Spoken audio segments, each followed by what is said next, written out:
ഒരു കാരണവശാലും ക്ലാസ് മുറിയായി ഉപയോഗപ്പെടുത്താൻ പാടില്ലാത്ത സ്ഥലമാണ്. ലൈബ്രറിയായോ ക്ലാസ് മുറിയായോ മറ്റ് ആക്ടിവിറ്റീസിന് വേണ്ടി ഉപയോഗപ്പെടുത്താൻ പാടില്ലാത്ത സ്ഥലമാണ് ലാഭക്കൊതിയന്മാരായിട്ടുള്ള കോച്ചിംഗ് സെന്ററിന്റെ ഉടമകൾ ഉപയോഗപ്പെടുത്തിയിട്ടുള്ളത്. അതുകൊണ്ട് ഡൽഹിയിൽ നിലവിൽ നടന്നുകൊണ്ടിരിക്കുന്ന കോച്ചിംഗ് സെന്ററുകളിലെ നിയമവിരുദ്ധമായിട്ടുള്ള പ്രവർത്തനത്തെ അടിയന്തരമായി അവസാനിപ്പിക്കുക തന്നെ വേണം. ഈ കഴിഞ്ഞ ദിവസങ്ങളിലുണ്ടായിട്ടുള്ള മഴയിൽ ഡൽഹിയിലുണ്ടായിട്ടുള്ള അനുഭവം നമ്മൾ കണ്ടു. ചെറിയ മഴയിൽ പോലും വെള്ളക്കെട്ടുകൾ രൂപപ്പെടുന്നു. എന്തിനേറെ പ്രസിഡൻഷ്യൽ എസ്റ്റേറ്റിന്റെ കവാടത്തിൽ ഉൾപ്പെടെ വെള്ളം കയറിയിട്ട് ആളുകൾക്ക് നടക്കാൻ പറ്റാത്ത അതിഭീകരമായിട്ടൊരു ചിത്രം. ഓവുചാലുകൾ ക്ലീൻ ചെയ്യാത്ത, ഓവുചാലുകളിൽ വെള്ളം കെട്ടിക്കിടന്ന് ആകെ പ്രയാസമാവുകയാണ്. ഡൽഹി ആകെ ദുരിതത്തിലാണ്. ഈ ദുരിതത്തെ നമ്മളെല്ലാവരും കാണണം.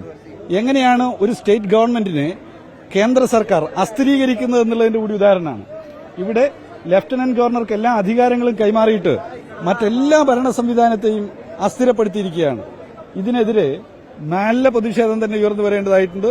നമ്മുടെ വളരെ പ്രിയപ്പെട്ട വിദ്യാർത്ഥി സുഹൃത്തുക്കൾ അവരിവിടെ കുറെ ആളുകൾ ഇവിടെ തമ്പടിച്ചുകൂടിയിരിക്കുകയാണല്ലോ. ആ വേദന കടിച്ചമർത്തിക്കൊണ്ട് അവരെല്ലാം ഇവിടെ ഒത്തുകൂടിയിരിക്കുന്നത് ഇനിയൊരു ദുരന്തം ഇല്ലാതാക്കുക എന്നുള്ള ആഗ്രഹം കൂടി വെച്ചുകൊണ്ടാണ്.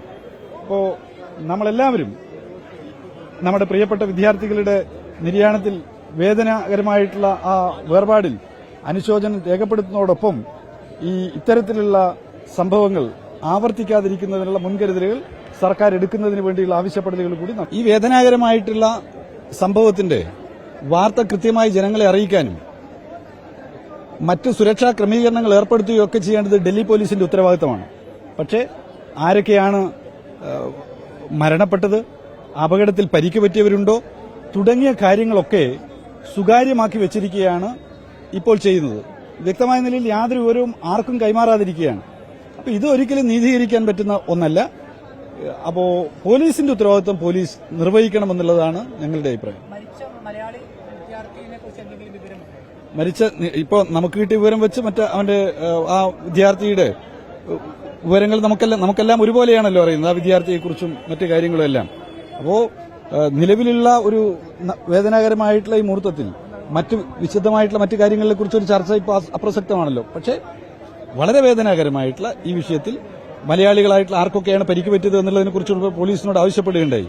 അവരതിനെക്കുറിച്ചൊക്കെ യാതൊരു വിവരവും കൃത്യമായി നൽകാതിരിക്കുകയാണ് നിലവിൽ ചെയ്തുകൊണ്ടിരിക്കുന്നത്. തീർച്ചയായിട്ടും. കാരണം ആയിരക്കണക്കിന് കോച്ചിംഗ് സെന്ററുകളാണ് ഡൽഹിയിൽ മാത്രമല്ല ഉത്തരേന്ത്യയിലെ പല സ്ഥലം, കോട്ട പോലുള്ള സ്ഥലങ്ങൾ, ഡൽഹിയിലൊക്കെ തന്നെ ഒട്ടനവധിയായിട്ടുള്ള കോച്ചിംഗ് സെന്ററുകളാണ്. യാതൊരുവിധ സൌകര്യങ്ങളുമില്ലാത്ത, അടിസ്ഥാന സൌകര്യങ്ങൾ പോലും ലഭ്യമാക്കാത്ത കെട്ടിടങ്ങളിലാണ്, സുരക്ഷാ പ്രശ്നങ്ങളുള്ള കെട്ടിടങ്ങളാണ്, ബലക്ഷയമുള്ള കെട്ടിടങ്ങളാണ്. ഇത്തരത്തിൽ ഒരു നിലക്കും ക്ലാസ് നടത്താൻ കഴിയാത്ത സാഹചര്യമുള്ള ഇടങ്ങളിലാണ് ഈ കോച്ചിംഗ് സെന്ററുകളെല്ലാം പ്രവർത്തിക്കുന്നത് എന്നുള്ളതാണ് വലിയൊരു വിഭാഗം കോച്ചിംഗ് സെന്ററുകളും പ്രവർത്തിക്കുന്നത്.